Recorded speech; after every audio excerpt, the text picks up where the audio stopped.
जो हम पे गुजरी। आज इस सिलसिले का नवा प्रोग्राम है और उसका फॉर्मेट यही है कि कोई भी एक शख्सियत किसी भी शोबे की उनसे दरख्वास्त की जाती है कि तशरीफ लाएँ और अपनी ज़िंदगी की कहानी सुनाएँ।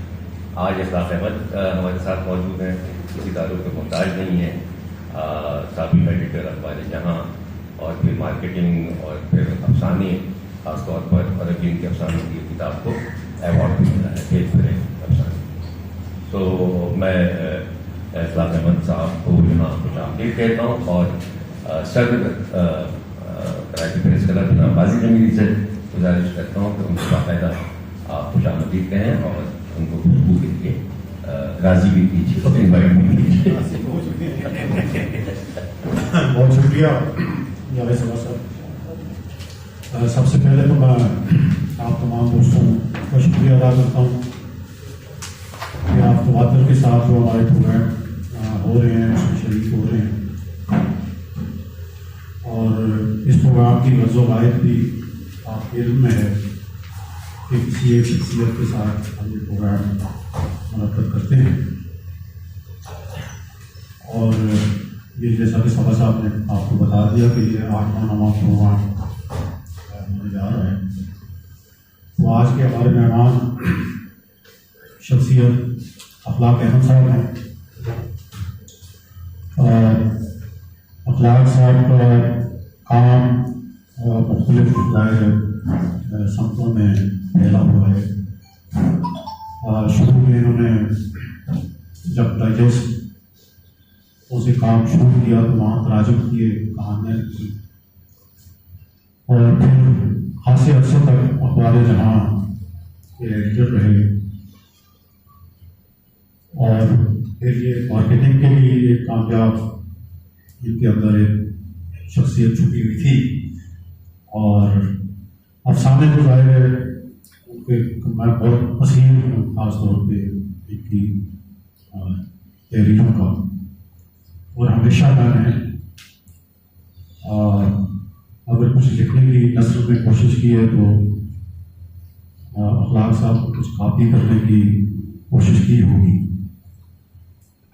और अभी तो आज के प्रोग्राम से पहले हमने रख लिया था प्रोग्राम, तो इसी दौरान ये भी एक खुशखबरी मिली कि इखलाक साहब के इसी बहर भरे जो नावलेट है उसको एकेडमी ऑफ लेटर्स ने अवार्ड का मुस्तहिक करार दिया है। ये भी खुशी की खबर है। और अब मैं चाहूँगा इखलाक साहब से, कुछ अर्सा पहले भी हमने इखलाक साहब के साथ इसी तरह का एक प्रोग्राम किया था जिसमें उन्होंने गुफ्तगू की थी, लेकिन आज मैं चाहूँगा कि इखलाक साहब ज़रा और खुल के अपनी ज़िंदगी का जो सफ़र है वो अगर बयान करें तो मैं आपको दावत देता हूँ कि आप अपनी गुफ्तगू शुरू करें। शुक्रिया जनाब सदर, हमारे प्रेस क्लब के सदर फाजिल जमीली साहब का आपका शुक्रिया, जावेद साहब आपका शुक्रिया। अच्छा, एक बात तो पहले ज़रा सा ये क्लियर कर दूँ मैं कि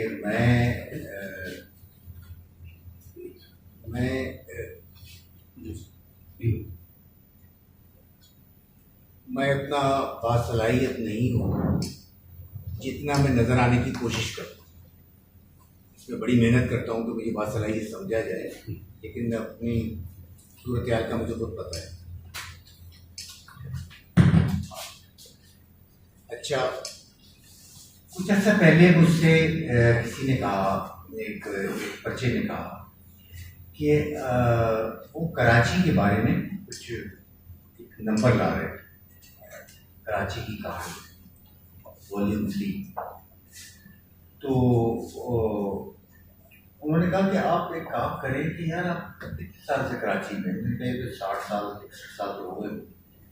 उन्होंने कहा आप ऐसा करें कि आप अपनी बायोग्राफी टाइप की चीज़ को लिखिए जिसके पीछे कराची झलक रहा हो। उस पॉइंट ऑफ व्यू से वो एक चीज़ लिखी मैंने, उन्होंने वो वापस की, इसमें कुछ चीज़ें ऐड करवाई, वो 50-60 सफ़े की डॉक्यूमेंट बनी पूरी, वो भी शाया नहीं हुई है। ये सारी दास्तान बताने का मतलब ये है इत्तेफाक से अपनी ज़िंदगी पे नज़र डालने का मुझे एक मौका कुछ अर्सा पहले मिल गया था।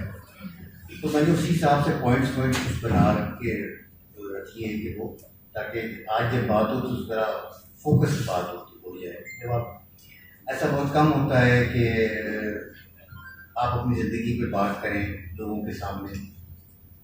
मैं बहुत से दोस्तों के लिए बहुत एक हंसने खेलने वाला या मिलनसार आदमी हूँ, लेकिन मैं एक इंट्रोवर्ट आदमी हूँ और मैं महफिलों में जहाँ अजनबी हूँ या मैं बहुत खामोश रहता हूँ, तो अपने बारे में बात करते हुए मुझे शर्म भी आती है, वो रहता है। तो मेरा ये जो भी बात है अपनी अपनी ज़िंदगी पे नज़र डालने की मैं पेश करता हूँ। मेरे वालिद साहब जो थे शमीम नोमानी, वो उर्दू की और फारसी की शायरी की ज़रा थोड़ा सा बैकग्राउंड में ज़रा वो हिस्सा है।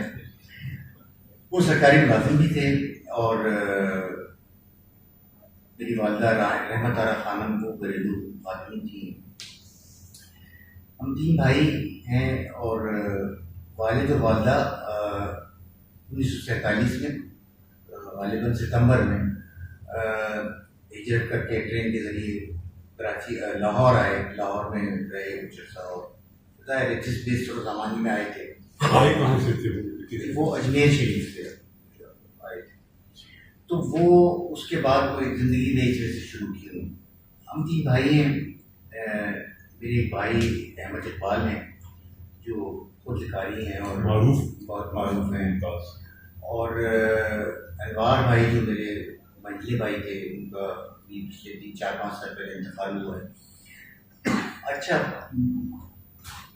सबसे बड़े भाई और मेरे दरमियान उम्र का जो फासला है वो 20 साल। इकबाल भाई से मैं 20 साल छोटा हूँ और अनवार भाई से मैं 18 साल छोटा था। तो मैं बिल्कुल समझे घर का बहुत ही छोटा समझा जा रहा है। जो मुझे याद पड़ता है जब हम कराची, वालिद साहब तो सरकारी मुलाजिम थे, तो पेशावर में मैं पैदा हुआ क्योंकि वो वहाँ स्टेशन थे, पिंडी में, लाहौर में, वो आते जाते रहते थे, हम भी साथ जाते थे। तो कराची हमारे 1965 की जंग के बाद उनका यहाँ तबादला हुआ, तो हम मॉडर्न क्वार्टर्स में जमशेद रोड के पास सरकारी क्वार्टर में आके रहे। 1966 में मुझे उन्होंने एक स्कूल में दाखिल करा दिया जिसका नाम था ग्रीन रूम। अच्छा, हमारे घराने की एक अजीब रिवायत थी, पता नहीं ठीक थी या सही गलत थी, कि पहले बच्चे को घर पे पढ़ाया जाता था और उसको एक बड़ी क्लास में दाखिल कराया जाता था जो उम्र के हिसाब से आप नहीं जा सकते हो। तो मुझे 1966 में जब मेरी उम्र 9 साल थी तो मुझे 6ठी जमात में दाखिल करा दिया। मेरे सारे क्लास फेलोज 11-12 साल के, 13 साल के थे और वो एक अंग्रेज़ी मीडियम स्कूल था और अंग्रेज़ी हमें आती नहीं थी। उस स्कूल का सिर्फ फ़ायदा ये 2 फ़ायदे हुए वहाँ पे 6ठी 7वीं तक तो मैं बहुत ही नालायक तालिब इल्मों में से था। 8वीं जमात में एक टीचर आई निगार सही, उनका मैं ज़िंदगी भर एहसान मंद रहूँगा, अमेरिका में अब वो हैं। तो उन्होंने किसी तरह क्लास के 3-4 बच्चों को जो उनके हिसाब से अंग्रेज़ी में बहुत ही कोई काम नहीं था उनका अंग्रेज़ी से, उनको बिठाया और उनको अंग्रेज़ी सिखानी शुरू की प्रॉपर। और कोई एक्स्ट्रा क्लासेस में स्कूल के बाद उन्होंने 3-4 महीने की मेहनत से हमें इस काबिल कर दिया कि हम समझ गए कि अच्छा भाई अंग्रेज़ी क्या होती है, टेंस क्या होते हैं, जुमला कैसे बनता है, गलत अंग्रेज़ी क्या होती है। तो एक फ़ायदा सिर्फ ये हुआ। दूसरा फ़ायदा ये हुआ वहाँ पे कि वो किसी तरह वहाँ पे जो स्कूल में मोबाइल से होते थे मैं उनमें जाने लगा और मुझे अंदाज़ा हुआ 2-4 दफ़ा तकरीर करके कि टांगें काँप रही हैं, लेकिन जब आप बोल रहे हैं तो लोग आपको हैरत से देख रहे हैं और आप गोया नुमायाँ होते जा रहे हैं। तो ये इसमें बड़ा मुझे मज़ा आएगा, नुमायाँ होना किसी तरह मैं हो जाऊँ। तो वहाँ से ये सीख लिया। अच्छा, उसमें फिर मैट्रिक किया तो हमारे पूरे इलाके से मॉडर्न क्वार्टर से बहुत बड़ा इलाका है, उसके जिस हिस्से में हम रहते थे बहुत से क्वार्टर में वो 2 ही तालिब इल्म थे जिनको फर्स्ट डिवीजन मिली। अच्छा, वो फर्स्ट डिवीजन जो थी वो हार्डली 10 या 15 नंबर से आई थी, लेकिन आ गई थी। तो वो बहुत अच्छा लगा कि भाई अब सब हमें उस तरह देखने लगे, बड़ा होनहार बच्चा है। अब हम अपने आप को नालायक समझते आए तो उसमें ज़रा खुशी नहीं। नेशनल कॉलेज चले 1971 में, और वहाँ भी यही काम किया कि आप किस तरह नुमाया हो जाऊँ। तो वो डिबेट्स का सिलसिला वहाँ पे शुरू हुआ कि डिबेट वहाँ पे बहुत स्ट्रॉन्ग थे। मतलब वहाँ पे ऐसे मुकर्रर थे जिनके साथ फिर आपको सीखना पड़ा, कम्पीट करना पड़ा। इंटर कॉलेजिएट डिबेट्स जो थी उनमें हम बहुत आगे। वहाँ पे हुसैन अफगानी थे, वहाँ फैजी साहब गुजर चुके थे, वहाँ से पास आउट कर चुके थे। खालिद परवेज थे, खलीलुल्लाह फारूकी थे, खलील शिबली थे, साजिद मिर्जा गजनवी थे, और बहुत फिर डिबेट में जाने लगे तो बहुत इनामात मिलने लगे। एक हमारे घर में अब तक हम जब शिफ्ट करते हैं मकान में तो एक बोरी निकलती, कहीं नीचे कहीं दबी हुई होती है। आलिया को पता है कि वो बोरी जो है उसमें वो इनामात, वो कप और वो चाय की शीट्स वगैरह वो भरी हुई है। मेरा दिल नहीं चाहता उसको फेंकने को, वो स्याह हो चुकी हैं, लेकिन जाहिर है मेरी कोई याद अवस्था है उनसे। अच्छा, जहाँ पे दो ही काम किए कॉलेज में, एक मोबाइल से वगैरह में बहुत रहे और दूसरे टेबल टेनिस बहुत किए। और इसका अंजाम वही निकलना चाहिए था कि इंटर में 3rd डिवीज़न से पास हुआ, जो एक इंतहाई शर्मनाक बात थी। हमारे घर में वालिद साहब को बहुत गुस्सा आया कि यार जी मेरी औलाद एक ऐसी भी निकल गई थी जो 3rd डिवीज़न में पास हो। तो मैंने किसी तरह साबित किया कि साहब असल में वजह ये हुई कि ये जो साइंस है ना, ये मेरी समझ में नहीं आती, तो आर्ट्स ले ली, तो यही चले। लेकिन क्योंकि आर्ट्स में भी वही मशगले रहे डिबेट्स के, बीए में तो, और वही टेबल टेनिस, वहाँ भी अल्हम्दुलिल्लाह 3rd डिवीज़न अभी। अच्छा, ये जो कहानी का सिलसिला चला, ये 17 साल की उम्र से एक तरह से कहानी मेरे साथ। कैसे कि मेरे बड़े भाई अहमद इकबाल, जिनका मैंने जिक्र किया, वो डाइजेस्टो के बहुत मारूफ लिखने वाले इस्टाब्लिश हो चुके हैं। तो उन्होंने मुझे भी बड़ा शौक था कि मैं कुछ करूँ, लेकिन मैं कहाँ करूँ, लिखूँ, क्यों मुझसे कोई लिखवाए। मैं मार्केट क्वार्टर से नेशनल कॉलेज तक पैदल जाता था, तो अंदर एक शॉर्टकट क्वार्टरों के दरमियान वहाँ एक पतली सी गली थी जो एन जाके निकलती थी बहादुर यार जंग स्कूल के सामने। पतली सी गली, उस पतली सी गली में एक तरफ एक मकान था, उसकी खिड़की खुलती थी। तो वहाँ पे मैंने देखा गुजरते हुए कि वहाँ पे एक साहब बैठे हुए किताबत कर। किताबत को देखना भी एक बड़ा फैसिनेटिंग काम होता है कि एक आदमी मोती पिरो रहा है। तो मैं रुक के देखता था वहाँ पे, 2-4 दफ़ा मैंने देखा। तो एक दफ़ा मैं देख रहा था, झाँक रहा था खिड़की में से, तो अंदर एक साहब बैठे थे। उन्होंने कहा बेटा अंदर आ जाओ। मैं अंदर चला गया तो पता चला कि वो एक डाइजेस्ट का दफ्तर है, उसका नाम है शबिस्तान डाइजेस्ट, और गुलाम मोहम्मद गौरी उसके मुदीर और मालिक। तो उन्होंने मुझसे पूछा क्या करते हो, मैंने कहा मैं पढ़ता हूँ, ये करता हूँ। फिर मैंने कहा ये डाइजेस्ट है मालिक। तो मैंने उनसे कह दिया डरते डरते, मैंने कहा मैं भी बड़ा तर्जुमा करना चाहता हूँ, कहानी वगैरह कोई। उन्होंने कहा हाँ बिल्कुल करो। मैं 2-4 दिन बाद मैंने कोई पास से कोई किताबें खरीदी थी, कोई जो कहानी की किताबें, उसमें से कोई कहानी तर्जुमा की और उनके पास ले गए। 2 दिन बाद उनके पास दोबारा जब गया तो उन्होंने कहा भाई कहानी तो अच्छी थी, ठीक है छप जाएगी। अच्छा, मुझे खुशी तो हुई, लेकिन अब जोश का आलम देखिए कि 3-4 दिन बाद में एक और कहानी का तर्जुमा करके उनके पास चला गया। अच्छा, उन्होंने वो भी ले ली, और 1-2 दिन बाद पता चला कि हाँ ये भी छप जाएगी। तो एक ऐसे आदमी भी जिसने कोई ज़िंदगी में लिखा ही ना हो, उसको ये लगे कि 2 कहानी छप। तो खैर किस्सा मुख्तसर वो हुआ क्या कि वो पर्चे छप गए, और वो जो मज़ा था ना, उसमें लिखा था तर्जुमा अखलाक है। ये लगा कि सारी दुनिया को पता चल गया है कि भाई कौन कोई नया आदमी आ गया, बहुत ही कोई बात लाई है अपने तौर पर। 1 दिन बाद खबर आई कि शबिस्तान डाइजेस्ट को, उस शुमारे को हुकूमत ने जब्त कर लिया। क्यों जब्त कर लिया है? काबिल एतराज फाहिश मवाद के इल्जाम, वो बिजली गिरी, अभी तो मैंने लोगों को बताया भी नहीं तो वो जो है, मैं उनके पास गया, मैंने कहा भाई क्या हो गया, उन्होंने कहा भाई कोई कहानी। अच्छा, एक साहब थे राशिद सईद, राशिद सईद साहब जी जेलर सेंट्रल जेल के जेलर थे, उनको वो लिखते थे बहुत, और वो बहुत खतरनाक कहानियाँ लिखते थे, और बहुत मतलब हाँ फौज कहानियाँ के मशहूर थे। वो उसमें कहानी लिखते थे कोई, तो वो उस पर अपनी जज्बे पर काबू नहीं पा सके और कहानी को ऐसी लिख दी जिसमें बेकाबू हो गई। तो आमतौर पर ये समझा जाता है कि मैंने कोई सबरंग शुरू किया या इस तरह के, ऐसा नहीं हुआ। तो वो पहला मैंने शबिस्तान डाइजेस्ट था, वो शुमारा जो था, वो कहते हैं लाइट ऑफ द डे नहीं देखी उसने, दुनिया को नहीं पता चला कि अदीम तर्जुमा निगार कैसे दफन हो गया उसमें। अच्छा, 1975 में ही ना इमरान डाइजेस्ट था, उसमें मैंने कहा ताहिर अमीन साहब बैठे हैं, इससे मेरी मुलाकात इमरान डाइजेस्ट नहीं है, हमारे दोस्त बने उसके मुदीर महमूद बाबर फैसल। तो उन्होंने जो कहानी छापी, तर्जुमा था वो 10 सफ़े,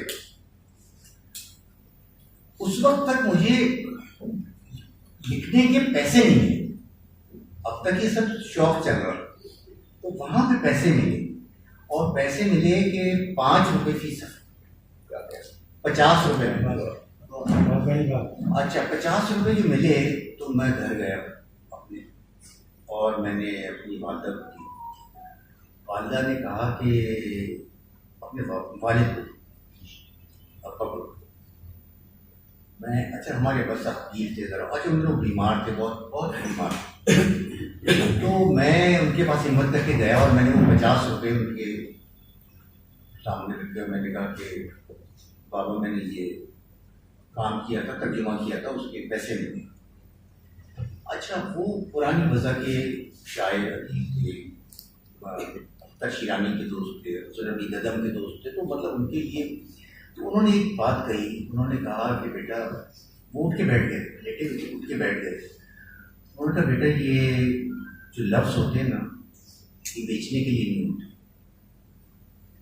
इसमें खैर तुम्हारा भाई भी यही कर रहा है, बड़े भाई कमर्शियल राइटिंग कर रहे थे, चलो। अच्छा, मैं अजीब हो गया कि ना ये कामयाबी रही मेरे लिए और क्या हो, तो उन्होंने मुझे प्यार किया खैर, और कहा कि चलो ठीक है। उसके कुछ अर्से बाद मेरे वालिद का इंतकाल हो गया। दोनों भाई शादीशुदा थे, अपनी जिंदगी गुजार रहे थे, मैं और अम्मी रह गए, और वालिद की पेंशन रह गई जो अम्मी को मिल रही थी, बेसहारा सा दौर। उसी ज़माने में मैंने सोचा कि ये जो मैं काम कर रहा हूँ उससे पैसे मिल सकते हैं, तो मैं क्यों ना एक सबसे बड़े पर्चे में जाऊँ, उसका किस्सा मैं बयान कर चुका हूँ पहले। तो मैंने एक छोटी सी कहानी का तर्जुमा किया, बहुत छोटी कहानी, और मैं सीधा चला गया सबरंग। देखिए शकील आदिलज़ादा साहब, उनसे मुलाकात कर, मैं वहाँ गया, ढूंढता हुआ प्रेस चैम्बर पे जंग की गली में, तो तीसरी मंजिल पर ढूंढता ढूंढता मुझे बताया गया कि इस कमरे में बैठे शकील साहब। गया, उनके पास सलाम किया, वो अपने रिवायती आसन में सोफे पे बैठे हुए, घुटने पे वो रखे हुए रजिस्टर एक और लिख रहे थे। तो उन्होंने, मैंने कहा जी मैं कहानी लाया हूँ और मेरा नाम ये है। मेरा ख्याल था कि मेरी एक कहानी छिप चुकी है इमरान डाइजेस्ट में, तो मुझे सब दुनिया जानती होगी, कहाँ जाना। तो उन्होंने वो कहानी मुझसे ली, 2 सफ़े थे तो उसके फुल स्केप साइज कहानी ली, और कहानी की नज़र भी निकाली, और उन्होंने मुझे देखा ऊपर से नीचे, और कहने लगे अच्छा नहीं, कहानी अच्छी होगी तो छप जाएगी। और वो कोई 1.5 मिनट में वो मुलाकात खत्म हो। ये बड़ी मायूसी हुई यार, मैं गया था पता नहीं कि तो कह रहे अच्छी होगी तो छप जाएगी, और कॉपी रखना अपने पास, इस तरह की बात की उन्होंने। मैं उतरा वहाँ से सीढ़ियों से बहुत उदास, तो खैर मैंने कहा चलो यार शकील आदिलज़ादा को दे दिया, सबरंग का दफ्तर दे दिया, काफ़ी खुद को तसल्ली देता रहा। तो 10-15 दिन बाद मैं पाकिस्तान क्वार्टर्स में रहते थे, तो हम मैं कॉलेज जा रहा था, मैं बस स्टॉप पे गया, तो मैंने देखा कि सबरंग आ गया, उसके ढेर लगे हुए थे सबरंग के बुक स्टॉल पे।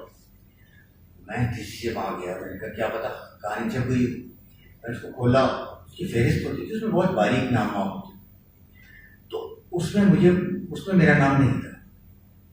मैं तो बहुत अफसोस हुआ मुझे कि यार ना, मैंने फिर उसको देखना शुरू किया आज तक, तो मैं जल्दी में नहीं देख सका था, नाम था। तो अच्छा, अब सूरत हाल उस वक्त ये थी कि मैं वो रिसाला खरीद नहीं सकता था क्योंकि मेरे पास सिर्फ कॉलेज आने जाने का किराया था, मैं सबरंग डाइजेस्ट खरीद नहीं सकता था। तो मैं बहुत खुश हुआ, वो मेरी ज़िंदगी की बड़ी खुशियों में से जब मैं रिकॉल करता हूँ कि क्या ज़िंदगी में खुशी मिली, तो वो एक बड़ी खुशी थी मेरे लिए कि वो नाम। खैर उसके बाद फिर मैं वहाँ गया तो बहुत उन्होंने वेलकम किया, वहाँ बहुत लोग मिले, रजा चक्ताई मिले, सर मोहम्मद खान, बहुत लोग थे बैठे हुए वहाँ पे, तारुफ कराया, कोई अखलाक अहमद साहब ने कोई तर्जुमा करते। अच्छा, ये सब चल रहा था और जाहिर मुझे मुलाजमत की बड़ी ज़रूरत थी। कॉलेज 1975 में ख़त्म हो गया, BA कर लिया मैंने। तो उस ज़माने में एक अजीब मुलाजमत हुई। अजीब मुलाजमत से मुराद ये कि मुझे बाद में अंदाजा हुआ कि वो क्या खेल था। पहले तो उससे पहले मैं आपको ये बता दूं कि हमारा जो यूनिवर्सिटी का कॉलेज का प्रेसिडेंट था खालिद परवेज, बहुत अच्छा डिबेटर भी था, मेरा दोस्त भी था। उसने मुझसे कहा कि भाई एक MNA हैं पीपल्स पार्टी के, नूरुल आरिफीन, रिटायर्ड जस्टिस नूरुल आरिफीन, कराची से वो MNA जीते थे। तो वो कोई नौजवानों की तंजीम बना रहे, तो मैंने तुम्हारा भी जिक्र किया वहाँ पे, तो वहाँ चलो। तो मैं चला गया, वहाँ मैं गया तो इस खालिद परवेज ने मेरी को इतनी तारीफ की हुई थी वहाँ पे, तो मेरे लिखने लिखाने की, कि वहाँ पहले से एक माहौल बना हुआ। उन्होंने कहा भाई अखलाक साहब ये करेंगे वो मसला हल। मुझे बिल्कुल नहीं पता कि क्या मसला हल करना है मुझे। और इन नौजवानों की तंजीम, कराची के उर्दू स्पीकिंग नौजवानों की तंजीम बनने का इरादा। याद रहे कि 1976 की बात,